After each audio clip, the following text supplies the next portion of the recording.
کتاب کا نام صوفی کی دنیا، مصنف جوسٹن گارڈر، ترجمہ شاہد حمید، باب نمبر 24، روشن خیالی۔ سوئیاں بنانے سے توپیں ڈالنے تک کے طریقے۔ ہیلڈے نے نشاط ثانیہ کے متعلق باب شروع کیا ہی تھا کہ اسے باہر کے دروازے پر اپنی امی کے قدموں کی چاپ سنائی دی۔ اس نے کلاک پر نظر ڈالی۔ سپہر کے 4 بج چکے تھے۔ اس کی امی سیڑھیاں پھلانگتی اوپر آئی اور اس نے ہیلڈے کے کمرے کا دروازہ کھولا۔ تم گرجے نہیں گئی؟ ہاں گئی تھی، لیکن تم نے پہنا کیا تھا؟ وہی جو اب پہنے ہوئے ہوں، اپنا نائٹ گاؤن۔ یہ قرون وسطیٰ کا کوئی قدیم سنگی گرجا ہے۔ ہیلڈے نے باکس فائل اپنی گود میں گرا دی اور اپنی امی کی جانب دیکھنے لگی۔ امی، مجھے وقت کا احساس ہی نہ رہا۔ میں بہت شرمندہ ہوں اور معذرت چاہتی ہوں، لیکن دراصل بات یہ ہے کہ میں ایک ایسی تحریر پڑھ رہی ہوں جو بے حد ولولہ انگیز ہے۔ اس کی امی مسکرائے بنا نہ رہ سکی۔ یہ طلسماتی کتاب ہے، ہیلڈے نے مزید کہا۔ بہت اچھا۔ خیر ہیلڈے، ایک بار پھر سالگرہ مبارک۔ جی، پتہ نہیں مجھے یہ جملہ مزید سننا پسند بھی ہے یا نہیں، لیکن میں نے تو خیر چھوڑو، میں کچھ دیر آرام کرنا چاہتی ہوں، پھر میں زبردست ڈنر کا اہتمام کروں گی۔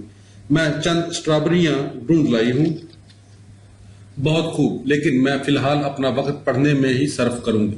اس کی ماں چلی گئی اور ہیلڈے پڑھتی رہی۔ صوفی شہر میں ہرمز کے پیچھے پیچھے جا رہی ہے۔ البرٹو کے پیش دالان میں اسے لبنان سے آمدہ ایک اور کارڈ مل جاتا ہے۔ اس پر بھی 15 جون کی مہر ثبت ہے۔ تاریخوں کا کیا سسٹم تھا، یہ ابھی بھی ہیلڈے کی سمجھ میں آنے لگا تھا۔ جن کارڈوں پر 15 جون سے پہلے کی تاریخ کی مہر ثبت تھی، وہ ان کارڈوں کی نقول تھے جو ہیلڈے کو پہلے ہی اپنے پاپا سے موصول ہو چکے تھے، لیکن وہ جن پر آج کی مہر لگی ہوئی تھی وہ اسے پہلی بار باکس فائل کے ذریعے مل رہے تھے۔ ڈیئر ہیلڈے، اب صوفی فلسفی کے گھر آ رہی ہے۔ چند دنوں میں وہ 15 سال کی ہو جائے گی، لیکن تم کل 15 سال کی ہو گئی تھی۔ یا ہیلڈے، کہیں مجھے غلطی تو نہیں لگی؟ تم 15 کی آج تو نہیں ہوئی؟ اگر تم آج 15 کی ہوئی ہو پھر کچھ تاخیر ہو گئی، لیکن ہماری گھڑیاں ہمیشہ یکساں وقت نہیں بتاتی۔ ہیلڈے پڑھ چکی تھی کہ البرٹو نے کس طرح صوفی کو نشاط ثانیہ، نئی سائنس، 17ویں صدی کے اقلیت پسندوں اور برطانوی تجربیت پسندوں کے متعلق بتایا تھا۔ وہ ہر نئے کارڈ اور سالگرہ کی مبارکباد پر جو اس کے پاپا نے کہانی میں جگہ جگہ چپساں کر دی تھی اچھل پڑتی۔ کیا کائیاں شخص ہے، کچھ ایسا اہتمام کرتا ہے کہ ایک کارڈ کاپی سے نکلتا اور نیچے گر پڑتا ہے۔ وہ دوسرے کا پیغام کے لیے چھلکے کے اندر سے برآمد ہوتا ہے، اور تیسرا کمپیوٹر پروگرام میں جا چھپا ہے۔ اسے کوئی کوشش بھی نہیں کرنا پڑتی، لیکن وہ البرٹو کی زبان کو غوطہ دلوا اور اس کے منہ سے صوفی کو ہیلڈے کہلوا سکتا ہے، اور ان سب پر ترا یہ کہ وہ کتے کے منہ میں بھی زبان دے دیتا ہے اور ہرمیز سے ہیلڈے سالگرہ مبارک اگلوا دیتا ہے۔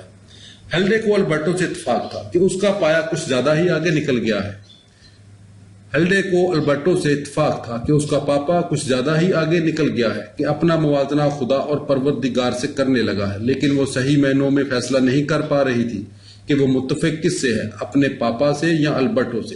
مگر مسئلہ یہ تھا کہ یہ ملامتی یا خود ملامتی الفاظ البرٹو کے منہ میں کس نے ڈالے تھے، اس کے پاپا نے نہیں تو اور کس نے؟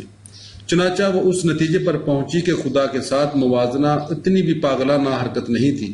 صوفی کی دنیا میں اس ہیلڈے کے پاپا کی حیثیت بالکل کسی ہمہ مقتدر خدا کی ہے۔ جب البرٹو بارکلی تک پہنچا، ہیلڈے کم از کم اتنا ہی مسحور ہو چکی تھی کہ جتنا کہ صوفی تھی۔ اب کیا ہوگا، وہ سوچ رہی تھی۔ بار بار اس قسم کے اشارے کنائیے دیے جا چکے تھے کہ جب وہ اس فلسفی کا جو انسانی شعور کے باہر کسی مادی دنیا کے وجود سے انکار کرتا تھا ذکر کریں گے کہ کوئی خاص واقعہ لازماً ظہور پذیر ہوگا۔ باب کا آغاز یوں ہوتا ہے کہ البرٹو اور صوفی کھڑکی کے قریب کھڑے ہیں اور اس ننھے منھے طیارے کو دیکھ رہے ہیں جو اپنے عقب میں سالگرہ مبارک کا پھریرا لہرا رہا ہے۔ عین اسی وقت شہر پر بادل امڑنے لگتے ہیں۔ چنانچہ ہونا یا نہ ہونا، ٹو بی اور ناٹ ٹو بی، مکمل سوال نہیں ہے۔ سوال یہ بھی ہے کہ ہم کون ہیں؟ کیا ہم واقعہ گوشت پوست کے بنے ہوئے انسان ہیں؟ کیا ہماری دنیا حقیقی اشیاء پر مشتمل ہے یا ہمیں دماغ نے محصور کر رکھا ہے؟ چنانچہ اگر صوفی اپنے ناخن چبانے لگتی ہے تو اس میں تعجب کی کوئی بات نہیں۔ ناخن چبانا کبھی بھی ہیلڈے کی بری عادتوں میں شامل نہیں رہا تھا، لیکن اس وقت وہ اپنے آپ سے کوئی خاص خوش نظر نہیں آ رہی تھی، لیکن بالآخر سب کچھ تشت از بام ہو گیا۔ ہمارے لیے، میرے لیے اور تمہارے لیے، یہ منشا، یہ روح جو ہر چیز میں ہر چیز کی علت ہے، ہیلڈے کا باپ ہو سکتا ہے۔ گویا آپ یہ کہہ رہے ہیں کہ وہ ہمارے لیے ایک قسم کا خدا ہے۔ اگر میں پوری ایمانداری سے کام لوں تو مجھے ہاں ہی میں جواب دینا ہوگا۔ اسے اپنے آپ پر شرم آنا چاہیے۔ خود ہیلڈے کے بارے میں کیا خیال ہے؟ صوفی: وہ تو فرشتہ ہے، فرشتہ۔ فرشتہ؟ ہیلڈے ہی تو ایک ہستی ہے جس کی طرف یہ روح رجوع کرتی رہتی ہے۔ اس کے ساتھ ہی صوفی البرٹو سے دامن چھڑاتی ہے اور باہر طوفان میں بھاگ جاتی ہے۔ یہ وہی طوفان تو نہیں جو صوفی کے شہر میں بھاگنے کے چند گھنٹے بعد یہاں کل رات پجارکلی پر گرجتا برستا رہا تھا۔ دوڑنے کے دوران میں اس کے ذہن میں ایک ہی خیال بار بار گردش کر رہا تھا، کل میری سالگرہ ہے۔ 15ویں سالگرہ سے ایک روز پہلے یہ احساس کرنے سے کہ زندگی محض خواب ہے، ذہن میں مزید تلخی نہیں برتی۔ یہ تو بالکل وہی بات ہوئی کہ آپ نے خواب میں 10 لاکھ کا انعام جیتا، مگر جب رقم وصول کرنے چلے آپ کی آنکھ کھل گئی۔ اس کے جوتوں میں پانی بھر گیا تھا اور ان سے پھچر پھچر کی آوازیں نکل رہی تھی۔ اس نے اسی حالت میں کھیل کا میدان عبور کیا۔ چند منٹ بعد اس نے دیکھا کہ کوئی عورت اس کی جانب بھاگی آ رہی ہے۔ یہ اس کی امی تھی۔ غضبناک بجلی بار بار چمکتی تھی اور آسمان میں دراڑیں پڑ جاتی تھی۔ جب وہ ایک دوسرے کے قریب پہنچی، صوفی کی امی نے اسے اپنی آغوش میں بھینچ لیا۔ ننھی، یہ ہمارے ساتھ کیا ہو رہا ہے؟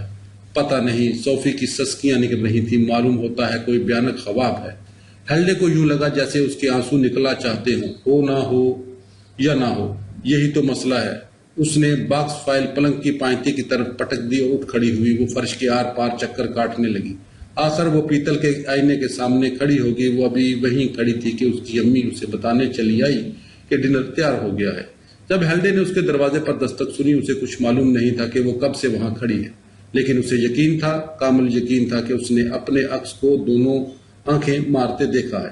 ڈنر کے سارے عرصے کے دوران میں وہ بظاہر یہ تاثر دینے کی بھرپور کوشش کرتی رہی کہ سالگرہ کے موقع پر اس کی جو خاطر مدارت ہو رہی ہے وہ اس کے لیے بے حد ممنون ہے، لیکن جہاں تک اس کے خیالات کا تعلق ہے وہ اسی دوران میں صوفی اور البرٹو پر ہی مرکوز رہے۔ اب جب کہ وہ جان چکے ہیں کہ ہر چیز کا فیصلہ ہیلڈے کا باپ کرتا ہے، انہیں کس قسم کے حالات سے دوچار ہونا پڑے گا۔ تاہم یہ کہنا کہ وہ جان چکے ہیں شاید مبالغہ آرائی ہے۔ یہ سوچنا ہی فضول ہے کہ وہ کچھ جانتے ہیں۔ اگر وہ کچھ جانتے بھی ہیں تو کیا اس کی وجہ یہ تو نہیں کہ انہیں اس کی اجازت اس کا پاپا دیتا ہے؟ تاہم آدمی جس انداز سے بھی چاہے اس کا جائزہ لے سکتا ہے، لیکن مسئلہ پھر بھی وہی کا وہی رہتا ہے۔ جو ہی البرٹو اور صوفی جان گئے کہ حالات کی نہج کیا ہے، پھر سمجھو کہ ایک لحاظ سے ان کا راستہ مسدود ہو گیا۔ جب اسے اچانک احساس ہوا کہ امکانی طور پر اس کی اپنی دنیا پر بھی اسی مسئلے کا اطلاق ہوتا ہے، تو نوالا جس سے اس کا منہ بھرا ہوا تھا تقریباً اس کے گلے میں پھنس گیا۔ لوگوں نے قوانین فطرت کی تفہیم میں جو بتدریج پیش رفت کی تھی وہ ثابت قدمی اور باقاعدگی کے ساتھ محنت کر کے کی تھی۔ جب سائنس اور فلسفے کے ینگ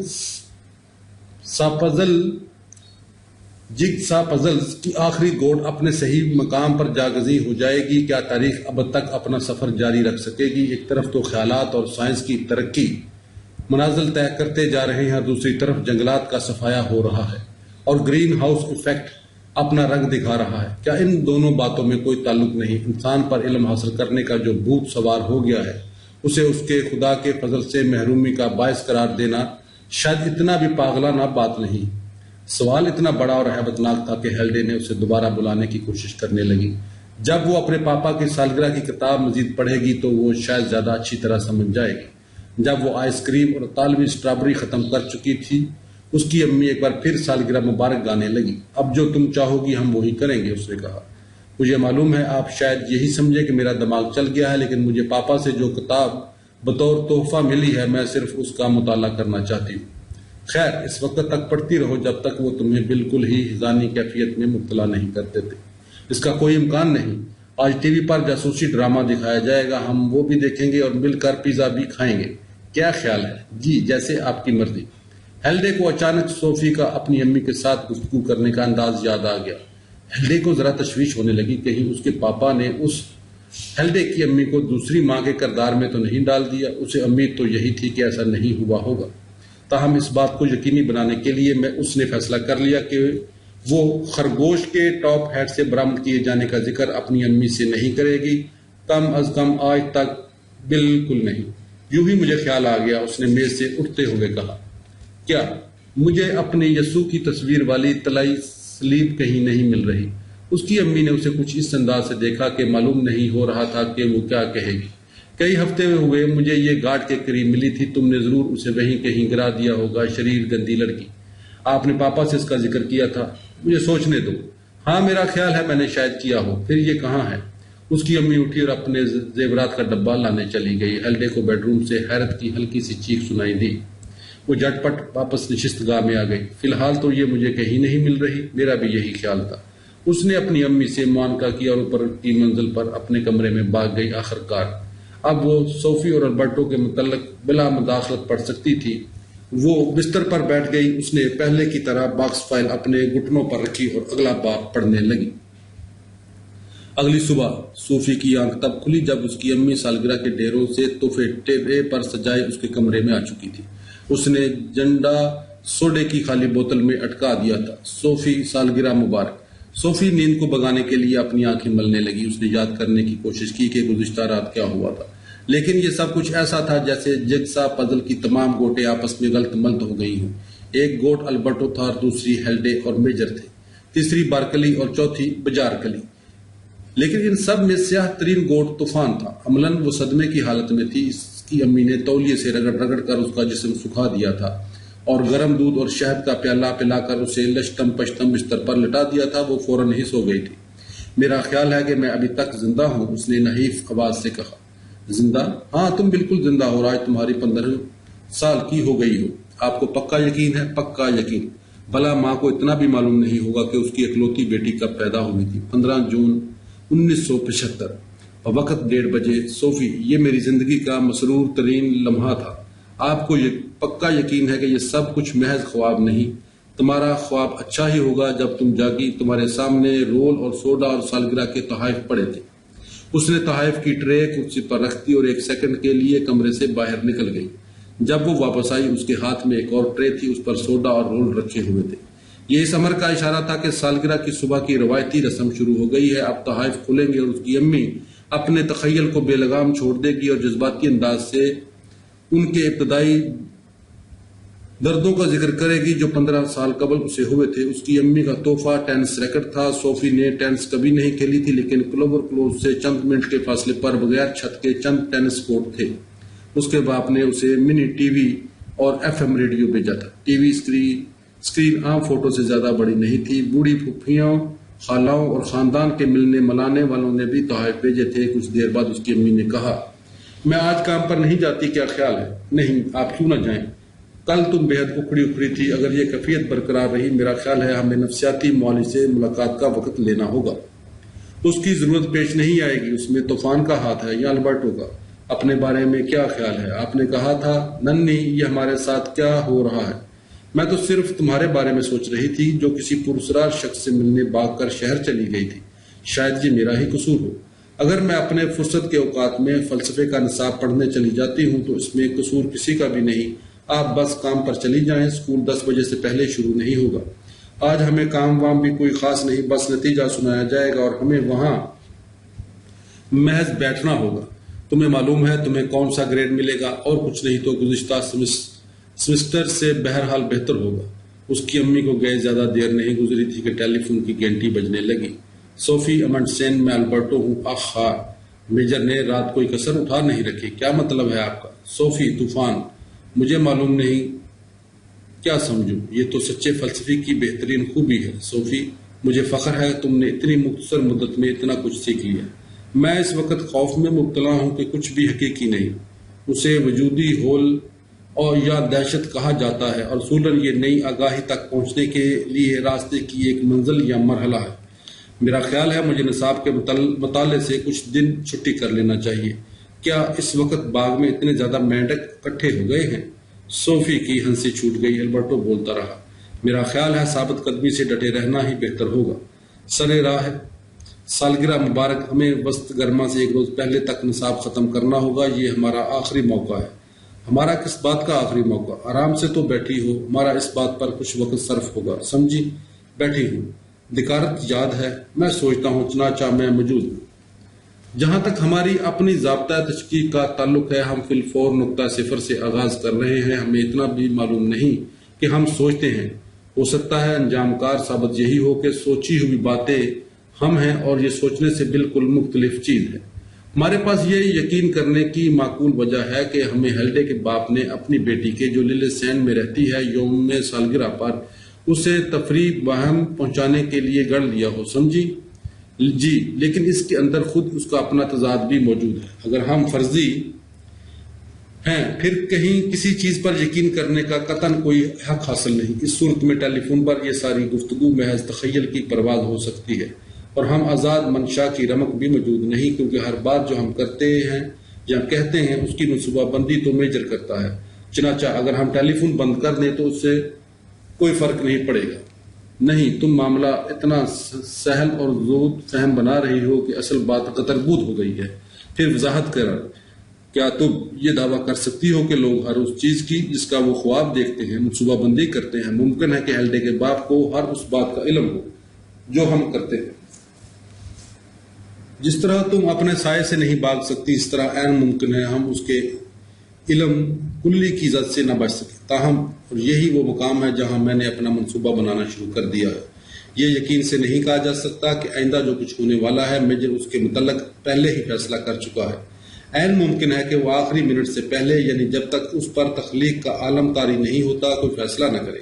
عین مین یہ وہی لمحات ہیں جب ہم امکانی طور پر اپنی ابدکاری کو بروئے کار لا سکیں گے جو ہمیں صحیح راستے پر ڈالے گی کہ ہمیں کیا کہنا اور کیا کرنا ہے۔ میجر کے باری توپ خانے کے مقابلے میں اس قسم کی ابدکاری فطری طور پر انتہائی کمزور انگیختوں کے مساوی ہوگی۔ چنانچہ استعمال یہی ہے کہ ہم انسانوں کی طرح باتیں کرنے والے کتوں، کیلوں کے چھلکوں کے اندر پیغاموں اور پیشگی انتظام شدہ طوفانی بارشوں جیسی دخل در معقولات دینے والے خارجی قوتوں کے مقابلے میں اپنے آپ کو بے بس اور بے یار و مددگار پائیں۔ لیکن ہم اپنے تمرد کو خواہ یہ اتنا ہی کمزور کیوں نہ ہو خارج از امکان قرار نہیں دے سکتے۔ یہ کیسے ممکن ہے؟ قدرتی طور پر میجر ہماری چھوٹی سی دنیا کے بارے میں سب کچھ جانتا ہے، لیکن اس کا یہ مطلب نہیں کہ وہ ہمارا مقتدر ہے۔ بہرحال ہمیں اس طور زندگی گزارنے کی کوشش کرنا چاہیے جیسے میجر کا کوئی وجود ہی نہ ہو۔ آپ اس معاملے میں کیا کرنا چاہتے ہیں؟ میرا خیال ہے کہ میں سمجھ گئی ہوں۔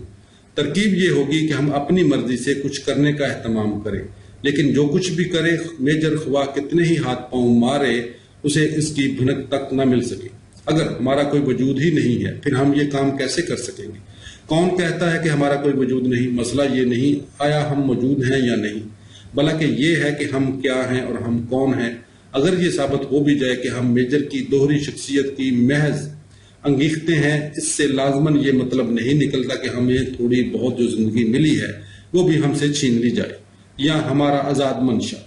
میں ان خطوط پر کام کر رہا ہوں صوفی، لیکن ہیلڈے کے باپ کو لازماً معلوم ہوگا کہ آپ ان خطوط پر کام کر رہے ہیں، یقیناً، لیکن اسے یہ معلوم نہیں کہ اصل منصوبہ کیا ہے۔ میں ارشمیدشی نقطے کی تلاش میں ہوں۔ ارشمیدشی نقطہ؟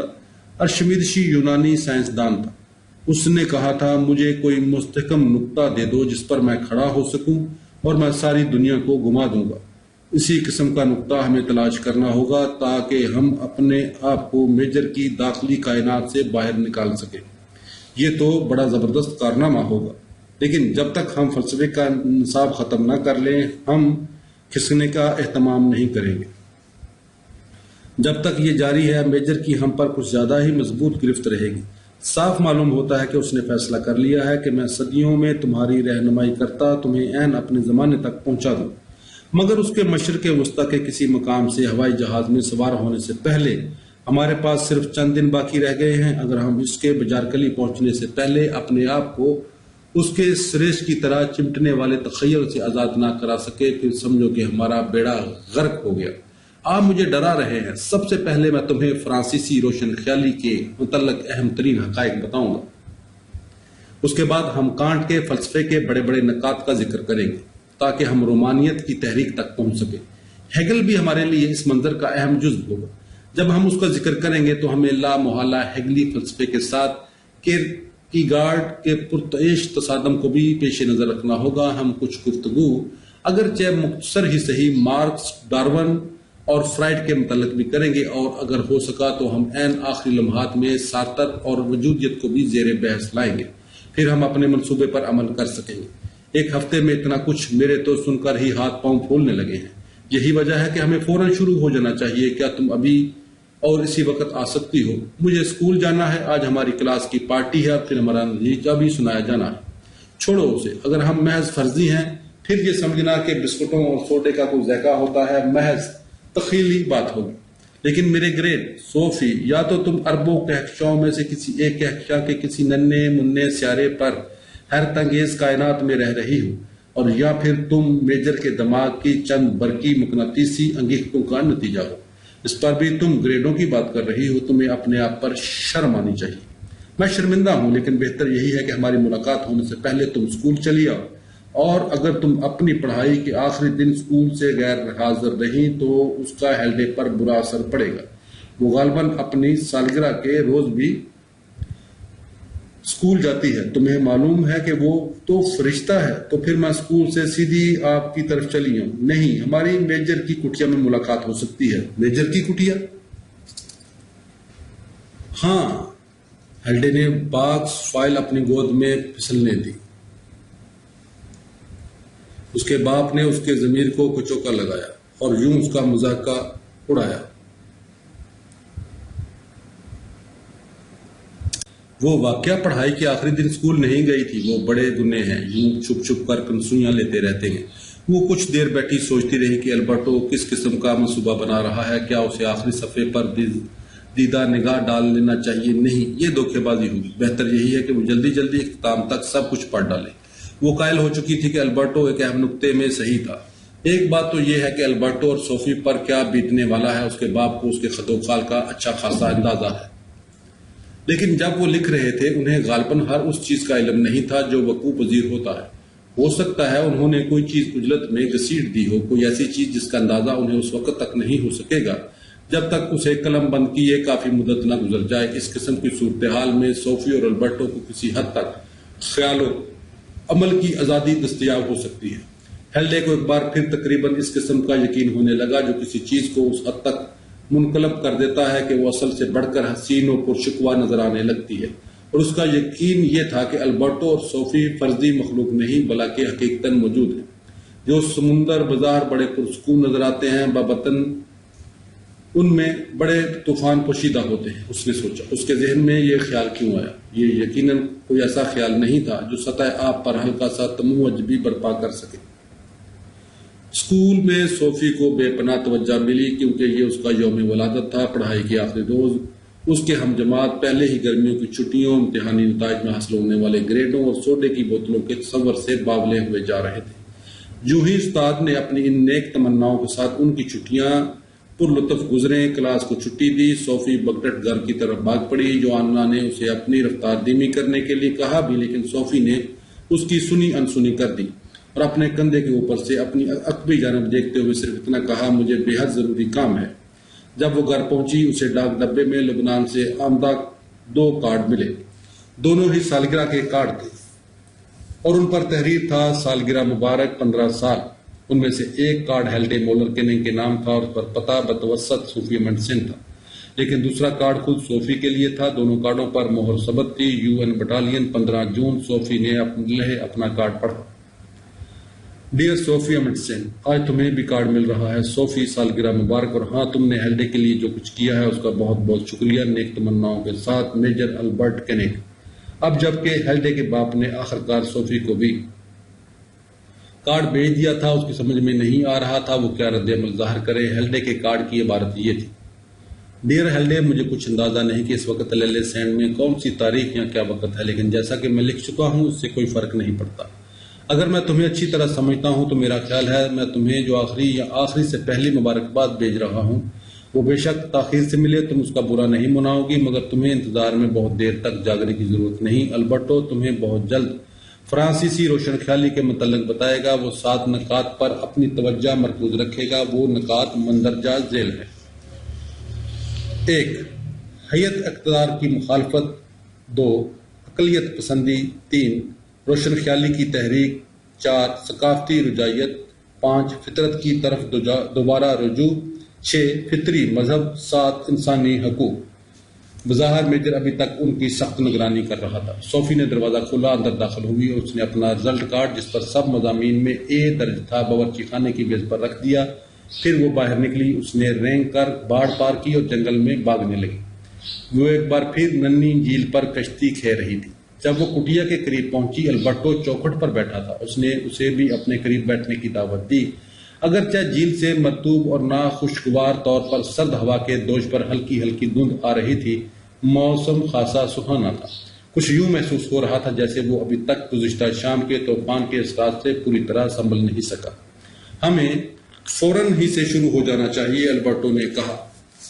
مجھے کوئی اعتراض نہیں۔ ہیوم کے بعد اگلا عظیم فلسفی جرمن امانوئل کانٹ تھا، لیکن 18ویں صدی کے دوران میں فرانس میں بھی چند عظیم مفکر پیدا ہوئے۔ ہم کہہ سکتے ہیں کہ یورپ میں 18ویں صدی کے پہلے نصف میں انگلستان، وسط میں فرانس اور اواخر میں جرمنی فلسفانہ مراکز تھے جن کی طرف لوگ دیوانہ وار کھینچے جاتے تھے۔ دوسرے الفاظ میں کہا جا سکتا ہے کہ فلسفے کا مرکز مغرب سے مشرق کی طرف منتقل ہو رہا تھا۔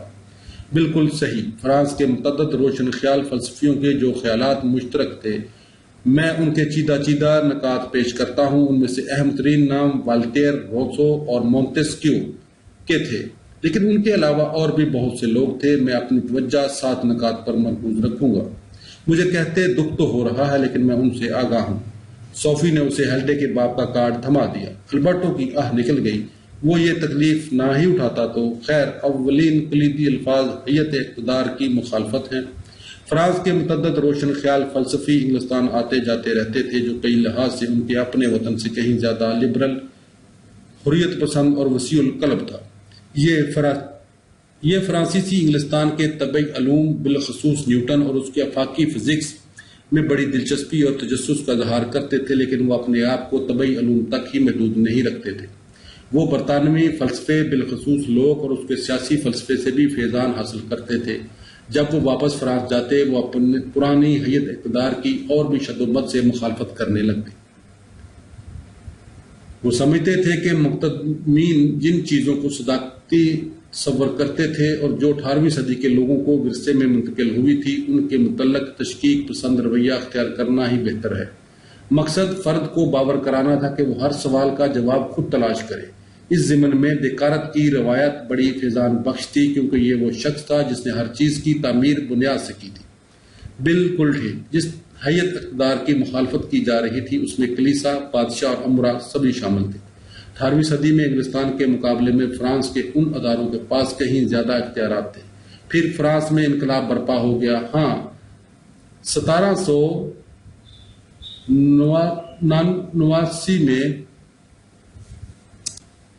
1789 میں لیکن انقلابی خیالات کا گلگلہ بہت پہلے ہونے لگا تھا۔ اگلا کلیدی لفظ اقلیت پسندی ہے۔ میرا خیال تھا کہ اقلیت پسندی ہیوم کے ساتھ دم توڑ گئی تھی۔ ہیوم کا اپنا انتقال 1776 میں سے پہلے نہیں ہوا تھا، اور یہ واقعہ مونتسکیو کے انتقال کے تقریباً 20 سال اور والٹیر اور روسو کے انتقال سے، جو دونوں 1778 میں فوت ہوئے تھے، 2 سال پہلے پیش آیا۔ لیکن یہ تینوں فلسفی انگلستان جا چکے تھے اور لوک کے فلسفے سے آگاہ تھے۔ تمہیں شاید یاد آ جائے کہ لوک اپنے تجربیت پر پوری استقامت سے قائم نہیں رہتا تھا۔ مثلاً اس کا عقیدہ تھا کہ خدا اور بعض اخلاقی اقدار پر اعتقاد انسانی عقل میں پیدائشی طور پر موجود ہوتا ہے۔ یہ تصور فرانسیسی روشن خیالی کا بھی مرکزی نقطہ ہے۔ آپ نے یہ بھی کہا تھا کہ فرانسیسی اہل برطانیہ کی نسبت ہمیشہ اقلیت کے زیادہ دلدادہ رہے۔ اور یہ فرق عین قرون وسطیٰ تک واپس پہنچتا ہے۔ جب برطانوی عقل سلیم کی بات کرتے ہیں تو فرانسیسی عموماً اسے ایویڈنٹ کہتے ہیں۔ انگریزی ترکیب کا مطلب ہے جو ہر شخص جانتا ہے، اس کے برعکس فرانسیسی لفظ کے معنی عیاں ہیں، یعنی آدمی کی عقل پر عیاں ہے۔ سمجھی، سقراط اور رواقیوں کے جیسے عہد عتیق کے انسان دوستوں کی مانند روشن خیالی کے دور کے بیشتر فلسفیوں کو انسانی عقل پر غیر متزلزل اعتقاد تھا۔ یہ اتنی نمایاں خوبی تھی کہ فرانسیسی روشن خیالی کو اکثر عہد عقل، ایج آف ریزن کہا جاتا ہے۔ نئے طبعی علوم نے انکشاف کیا کہ فطرت عقل کے تابع ہے۔ اب روشن خیال فلسفیوں نے اپنا یہ فرض گردانا کہ وہ اخلاقی اصولوں، مذہب اور اخلاقیات کی نئی بنیادیں استوار کرے جو تغیر ناشناسا عقل کے مطابق ہوں۔ اس سے روشن خیالی کی تحریک کا آغاز ہوا۔ تیسرا نقطہ، اب وقت آ گیا تھا کہ بذریعہ تعلیم لوگوں کے ذہنوں کو بھی روشن کیا جائے۔ اس سوچ نے بہتر معاشرے کی اساس بننا تھا۔ لوگوں کا خیال تھا کہ غربت اور جبر و استبداد کا سبب جہالت اور توہم پرستی ہے، چنانچہ بچوں اور بالغوں کی تعلیم پر بڑی توجہ دی گئی۔ یہ محض اتفاق نہیں کہ تدریسیات یا فن تدریس کی بنیاد روشن خیالی کے دور میں رکھی گئی، چنانچہ اسکولوں کا آغاز قرون وسطیٰ اور تدریسیات کا روشن خیالی کے دور سے ہوا۔ ہاں تم یہ کہہ سکتی ہو روشن خیالی کی تحریک کی عظیم ترین یادگار اس تحریک کے وصف کے عین مطابق ایک ضخیم انسائکلوپیڈیا تھا۔ میرا اشارہ اس انسائکلوپیڈیا کی طرف ہے جو 1751 اور 1772 کے مابین شائع ہوا۔ اس زمانے کے تمام عظیم اور ممتاز فلسفیوں اور عالموں نے اس کی ترتیب و تدوین میں حصہ لیا تھا۔ اس کے متعلق بڑے فخر سے دعویٰ کیا جاتا تھا کہ سوئیاں بنانے سے لے کر توپیں ڈالنے تک کے تمام معلومات اس میں مل جائیں گی۔ اگلا نقطہ ثقافتی رجعیت ہے۔ صوفی نے کہا، کیا تم اتنی مہربانی کرو گے کہ میری گفتگو کے دوران میں اس کارڈ کو اٹھا کر ایک طرف رکھ دو؟ معافی چاہتی ہوں۔ روشن خیال فلسفیوں کا خیال تھا کہ ایک مرتبہ عقل اور علم عام ہو گئے، انسانیت عظیم ترقی کی راہ پر گامزن ہو جائے گا۔ یہ تو نہیں کہا جا سکتا تھا کہ اس میں کتنا وقت صرف ہوگا، لیکن خیال یہی تھا کہ جلد یا بدیر غیر عقلی رویے اور جہالت روشن خیالی انسانیت کے سامنے سینہ سپر ہو جائیں گی۔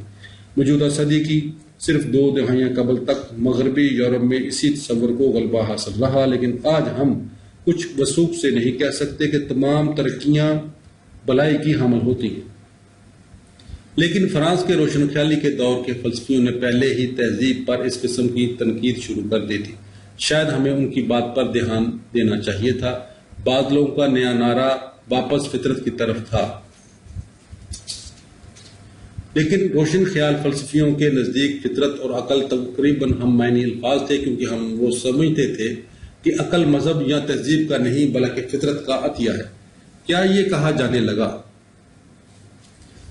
کہ نام نہاد غیر متمدن اقوام یورپینوں کے مقابلے میں اکثر و بیشتر کہیں زیادہ صحت مند اور مسرور مطمئن زندگی بسر کرتی ہیں، اور دعوے کے مطابق اس کی وجہ یہ تھی کہ انہیں ابھی تک مہذب نہیں بنایا جا سکا تھا۔ یہ روسو تھا جس نے نعرہ تجویز کیا تھا کہ ہمیں فطرت کی طرف لوٹ جانا چاہیے، کیونکہ فطرت اچھی ہے اور انسان فطرت کے اعتبار سے اچھا ہے۔ اسے تباہی کے غار میں صرف تہذیب دھکیلتی ہے۔ روسو کا یہ اعتقاد بھی تھا کہ جتنی دیر ممکن ہو بچے کو اس کی فطری حالت میں رہنے دینا چاہیے۔ یہ کہنا غلط نہیں ہوگا کہ بچپن کے فی نفسہ قابل قدر ہونے کا تصور کا آغاز روشن خیالی کے دور سے ہوتا ہے۔ اس سے پہلے بچپن کو محض بالغ زندگی کے لیے تیاری قرار دیا جاتا تھا، لیکن ہم سب انسان ہیں، اور اس وقت بھی جب ہم ابھی بچپن کی منازل طے کر رہے ہوتے ہیں، اسی دھرتی پر اپنی زندگی گزارتے ہیں۔ میرا بھی کچھ اسی قسم کا خیال ہے۔ ان کا خیال تھا کہ مذہب کو فطری بنانا پڑے گا۔ اس سے ان کا صحیح مطلب کیا تھا؟ ان کا مطلب یہ تھا کہ مذہب کو بھی فطری عقل کے ساتھ ہم آہنگ کرنے کی ضرورت ہے۔ اس زمانے میں ایسے لوگ بھی کافی تعداد میں موجود تھے جو اس چیز کے لیے جسے فطری مذہب کہا جا سکتا ہے سخت جدوجہد کر رہے تھے، اور یہ تمہاری فہرست پر چھٹا نقطہ ہے۔ پھر وہ لوگ بھی تعداد میں کم نہیں تھے جو مصدقہ یا پکے مادیت پسند تھے۔ ان کا کسی خدا پر ایمان نہیں تھا، وہ دہریت کے دعویدار تھے۔ لیکن روشن خیالی کے عہد کے بیشتر فلسفیوں کا خیال تھا کہ خدا کے بغیر کسی دنیا کا تصور غیر عقلی بات ہے۔ دنیا میں عقل کی حکمرانی اتنی زیادہ ہے کہ اس قسم کی تصور کی کوئی گنجائش نہیں نکلتی۔ مثلا نیوٹن کو لیں، اس کا بھی یہی خیال تھا کہ روح کی لافنا پذیری میں ایمان رکھنا بھی مطابق عقل سمجھا جاتا تھا۔ انسان کی روح غیر فانی ہے یا نہیں، اس مسئلے میں جیسا کہ دیگارت نے کہا تھا، اب بھی اسے ایمان کی بجائے عقل کا مسئلہ زیادہ سمجھا جاتا تھا۔ مجھے یہ بات بہت عجیب معلوم ہوتی ہے کہ آپ کیا جانتے ہیں، اس کی نسبت آپ اس بات پر یقین رکھتے ہیں۔ میرے نزدیک یہ اس کی مخصوص مثال ہے۔ اس کی وجہ یہ ہے کہ تم 18ویں صدی میں نہیں رہ رہی۔ روشن خیالی کے عہد کے فلسفیوں کا خیال تھا کہ مذہب کو جس چیز کی ضرورت ہے وہ یہ ہے کہ اس میں سے ان تمام غیر عقلی اساسی اصولوں اور عقیدوں کو خارج کر دینا چاہیے جن کی کلیسا کے حامی ہونے کے بعد یسوع کی سادہ تعلیمات میں آمیزش ہو گئی ہے۔ میں سمجھی۔ چنانچہ اس کا نتیجہ یہ نکلا کہ لوگوں کی خاصی بڑی تعداد اس چیز میں جسے عقلی خدا شناسی یا خدا شناسی بذریعہ عقل کہا جاتا ہے اعتقاد رکھنے لگے۔ یہ کیا ہے؟ ڈیزم سے ہمارا مراد وہ عقیدہ ہے جس کی روح سے خدا نے مدتوں پہلے دنیا کی تخلیق تو کر دی تھی، لیکن تب سے اس نے خود اپنے آپ کو دنیا پر منکشف نہیں کیا۔ چنانچہ خدا کا رتبہ و مقام گھٹا کر اسے محض جلیل ہستی میں تبدیل کر دیا گیا ہے، جو اپنے آپ کو کبھی کسی مفوق الفطرت طریقے سے نہیں بلکہ صرف فطرت و قوانین فطرت کے ذریعے انسان پر منکشف کرتا ہے۔ ہمیں اس قسم کے فلسفیانہ خدا کا تصور ارسطو کی تحریروں میں بھی ملتا ہے۔ اس کے نزدیک خدا حیتی علت یا اولین حرکت دہندہ ہے، چنانچہ اب صرف ایک نقطہ انسانی حقوق رہ گیا ہے، تاہم یہ شاید اہم ترین ہے۔ بحیثیت مجموعی تم کہہ سکتی ہو کہ برطانوی فلسفے کی نسبت فرانسیسی روشن خیالی زیادہ عمل پسند تھی۔ آپ کا مطلب ہے کہ وہ اپنے فلسفے پر عمل کرتے تھے؟ ہاں، خاصی زیادہ حد تک۔ فرانسیسی روشن خیالی فلسفی معاشرے میں انسان کے مقام پر اپنے نظری خیالات کے اظہار پر اکتفا نہیں کرتے تھے۔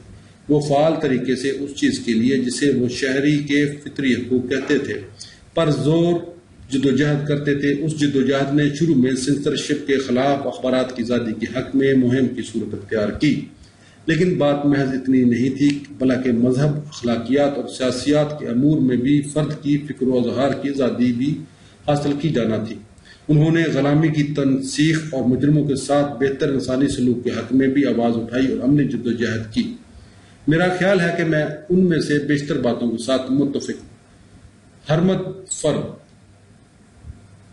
کا اصول تب اپنے نقطہ عروج پر پہنچا جب 1789 میں فرانس کی قومی اسمبلی نے شہری اور انسانی حقوق کا اعلان نامہ منظور کیا۔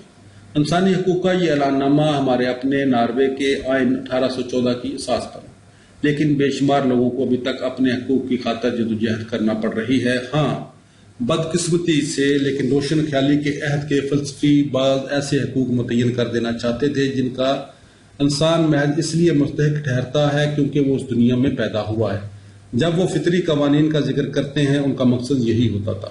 ہم اب بھی کسی ایسے فطری حق کا ذکر کرتے رہتے ہیں جو ملکی قوانین سے متصادم ہوتا ہے، اور ہمیں مسلسل ایسے فرد ہی نہیں بلکہ ایسی پوری اقوام سے بھی واسطہ پڑتا رہتا ہے جو جب ناراضیت، بگار یا جور و استبداد کے خلاف جدوجہد کرتی ہیں تو اسی فطری حق کی دہائی دیتی ہیں۔ اور عورتوں کے حقوق، فرانسیسی انقلاب نے 1789 میں تمام شہریوں کے چند حقوق متعین کر دیے تھے، لیکن شہری اسے عام طور پر مراد مرد ہی ہوتا تھا۔ تاہم یہ انقلاب فرانسی تھا جس نے ہمیں نسوانی حقوق کا کچھ اندیا دیا۔ اب وقت آ گیا تھا کہ اس سلسلے میں کچھ کیا جاتا۔ حیرت کی بات یہ ہے کہ ہمارے اندازوں سے کہیں بہت پہلے 1787 میں روشن خیالی کے عہد کے فلسفی کوندروچے نے انسانی حقوق کے متعلق کتابچہ چھپایا تھا۔ اس کی رائے تھی کہ عورتوں کو بھی وہی فطری حقوق حاصل ہیں جن کا دعویٰ مرد کرتے ہیں۔ 1789 کے انقلاب کے دوران میں عورتوں نے وسیدہ جاگیردارانہ نظام کے خلاف جدوجہد میں انتہائی فعال کردار ادا کیا تھا۔ مثلاً یہ خواتین ہی تھی جو ان احتجاجی مظاہروں میں پیش تھی جنہوں نے بادشاہ کو اپنے ورسائی کے محل سے راہ فرار اختیار کرنے پر مجبور کر دیا تھا۔ مردوں کے مساوی سیاسی حقوق حاصل کے ساتھ ساتھ انہوں نے عالمی قوانین اور سماجی حالات میں تبدیلیاں کرنے کا بھی مطالبہ کیا تھا۔ انہیں مساوی حقوق مل گئے تھے؟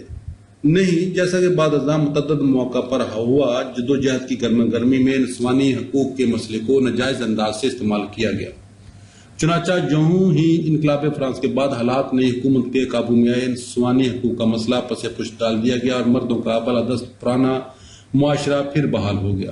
مردوں کی مخصوص ذہنیت۔ فرانسیسی انقلاب کے دوران میں جن لوگوں نے نسوانی حقوق کے لیے سرتوڑ جدوجہد کی ان میں ایک کا نام اولمپے ززوویزے تھا۔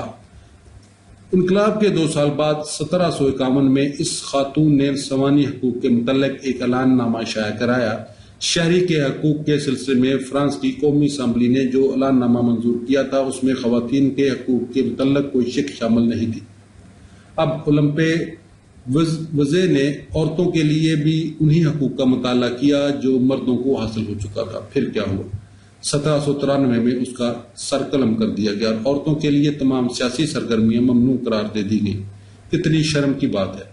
فرانس میں ہی نہیں بلکہ باقی یورپ میں بھی حقوق نسواں کی تحریک صحیح معنوں میں 19ویں صدی تک شروع نہ ہو سکی۔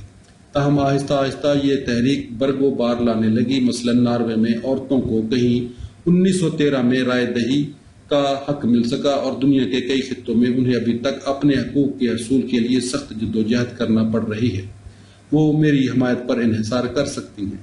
البرٹو چپ ہو گیا۔ وہ اپنی نشست پر بیٹھا کھڑکی میں سے جھیل کی جانب دیکھنے لگا۔ 1-2 منٹ یوں ہی گزر گئے۔ اس کے بعد اس نے کہا، میں روشن خیالی کے عہد کے متعلق جو کچھ بتانا چاہتا تھا وہ کم و بیش یہی ہے۔ کم و بیش سے آپ کا مطلب کیا ہے؟ مجھے محسوس ہو رہا ہے اب مزید کہنے کو کچھ نہیں رہ گیا۔ لیکن یوں ہی اس کے منہ سے یہ الفاظ نکلے، جھیل کے عین درمیان میں کچھ وقوع پذیر ہونے لگا۔ گہرائی سے کسی چیز کے بلبلے اٹھنا شروع ہو گئے تھے۔ کوئی عظیم الجثہ اور مہیب چیز سطح آب پر ابھر آئی۔ سمندری سانپ! صوفی کی چیخ نکل گئی۔ سیاہ فام عفریت نے چند بار کنڈلی ماری اور دوبارہ سطح آب کے نیچے گم ہو گیا۔ اب پانی پہلے کی طرح ساکت تھا۔ البرٹو نے اپنا منہ دوسری طرف پھیر لیا۔ اب ہم اندر چلتے ہیں، اس نے کہا۔ وہ چھوٹی کٹیا کے اندر چلے گئے۔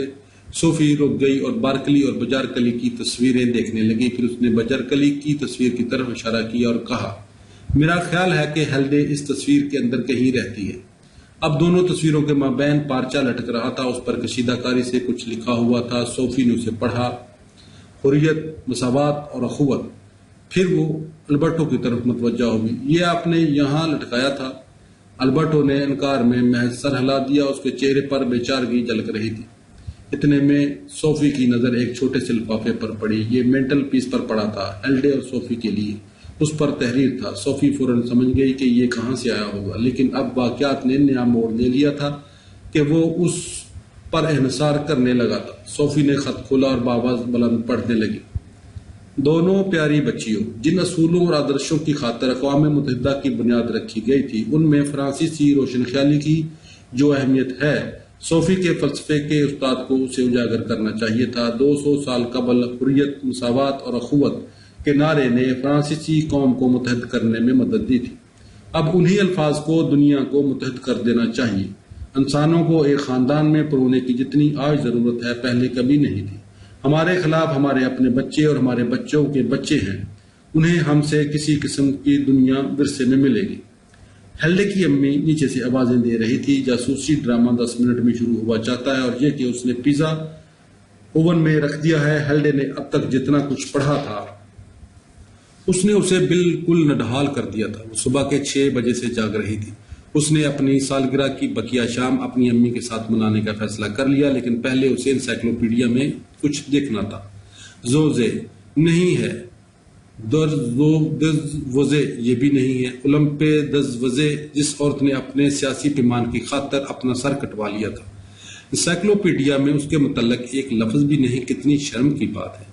وہ یقیناً کوئی ایسی عورت نہیں ہوگی جسے اس کے پاپا کے ذہن رسا نے گڑھ دیا ہے۔